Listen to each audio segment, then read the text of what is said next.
Hey guys, Blitzy Talks here. So today's video is about why new cars are an absolute waste of money. Now I do want to preface this by saying that you can definitely invest the difference in terms of, paying monthly payments and not paying cash up front, or, you could do something a little bit different. But overall, for a lot of individuals, it can make sense, but for many of us, especially in today's economy, both in Canada, the US, or anywhere around the world, it doesn't really make much sense to buy a brand new car given the interest rates, given the price of cars and the supply as well. But jumping right into it, let's start with the first one. So most people usually buy cars out of emotion rather than practicality of the actual vehicle. They want to impress other people. They definitely want to drive what is more socially acceptable in the sense that they want to meet the status quo, whatever the standard is for someone. You don't want to be that guy driving around in their 2005 Corolla, right? You want to be driving the new, whether it be like a Mercedes or like an Audi or like, depending on whatever vehicle you prefer. But oftentimes people don't really understand that that isn't always the best financial decision. And so they tend to dig themselves into this really deep hole of car loan debt and driving something that depreciates extremely quickly. So usually you pay a premium to be a first time owner of a vehicle. So what do I mean by that? It's often known and pretty obvious by this point, with all the YouTube videos about personal finance and all that jazz. But once you buy a vehicle, it immediately drops in value pretty quickly. And on top of that too, it depreciates in value over time. Some could argue that you could definitely buy like a Toyota or like a Mazda or like a Honda, as those don't depreciate as quickly. But it's true that no matter what vehicle you buy, they do depreciate. It just depends on the rate of how fast. Typically I would recommend buying something that's a little older, usually 3 to 5 years, and usually paying in cash for it. That's usually the best bang for your buck. But kind of really depends. Car prices are absolutely crazy. So overpriced cars are really common nowadays. Look at your average RAV4. Back in like 2015, you could get a nice RAV4 in like a mid-level, 25, 30K maybe, right?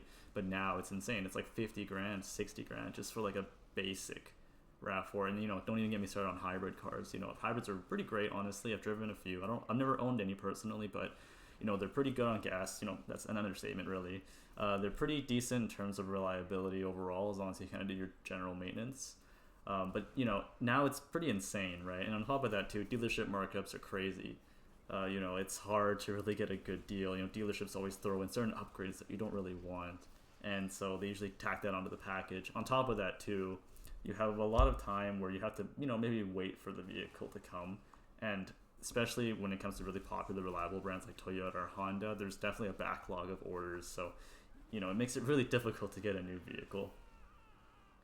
Now, you also likely will owe more on the car than it's actually worth. So kind of relating back to that depreciation factor, usually your loan balance that you get on your car loan, won't really be fast enough, like it won't fall fast enough.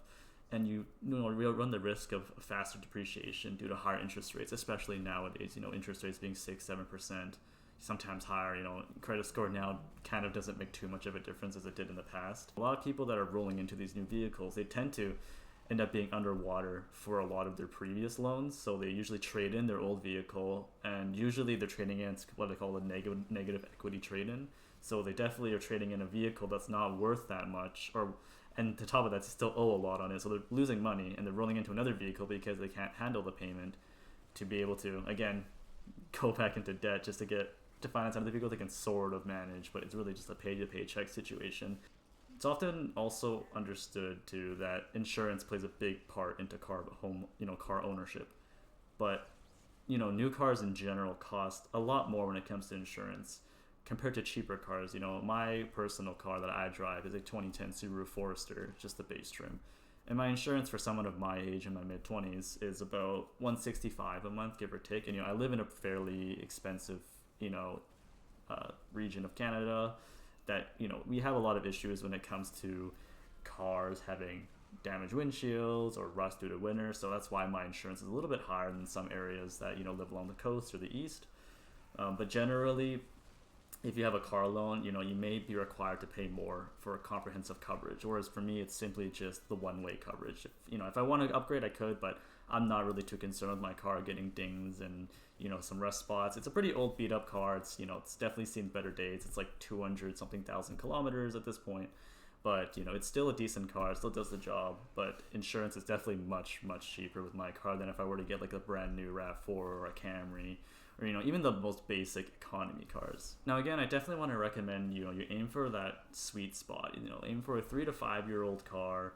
You know, you can often get the same features usually as the newer vehicles, you know, maybe slightly less. You might not have certain sensors and all these other things, but you have the bulk of everything that you generally would need for a much cheaper cost. On top of that too, again, you already didn't take the hit for depreciation. After you bought it, you know, the depreciation has already occurred for the most part, and it's just going at a slower rate at this point. So you have basically gotten the best bang for your buck.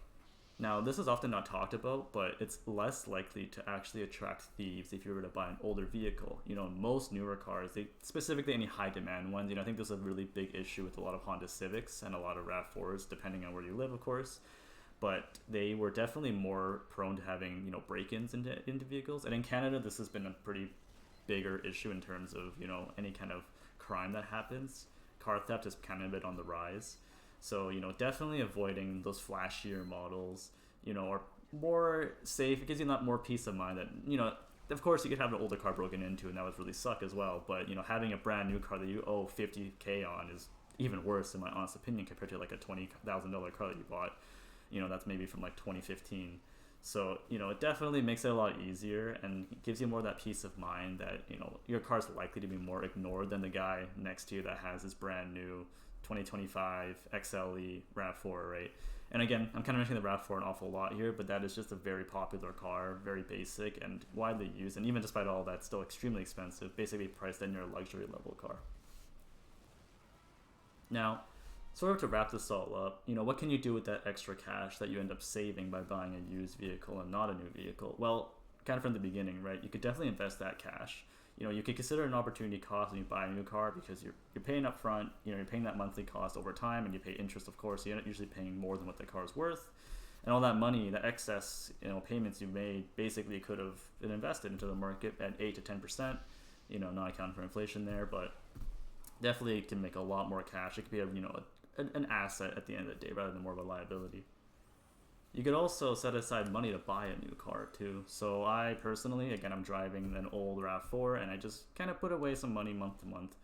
And eventually I am probably going to buy a slightly newer vehicle, again, still used, following that 3 to 5 year rule, less than 80,000 kilometers, give or take, if I can. But definitely it helps when I can set aside the cash. It gives me more options, more flexibility, and as well as kind of it helps me, you know, frame my life, not just around my car, but also just being able to have that peace of mind as well, knowing that I can get a new car if I need to, but I don't need one right now, and setting aside money has really made it a lot easier for me to think that way. And lastly, you could build your emergency fund, which is something you should already have done before even getting a car, but again, most people don't even have one. Or you could pay off your high existing interest debt. So you definitely don't want to, you know, go too quickly when it comes to buying a car at the get-go. You know, you want to have a little more solid foundation first. You want to reduce your debt-to-income ratio and all these other things, right? So you don't want to go too crazy when it comes to just buying a car right off the bat. So definitely having that extra cash that you would save from, you know, not buying a new car, you know, paying the monthly payments for with the insane high interest rate. You could pay off your credit card debt if you have any. You could put excess amounts into your mortgage if you have one. Again, you could build your emergency fund. Definitely, any of those kind of options would give you more financial security than a newer car.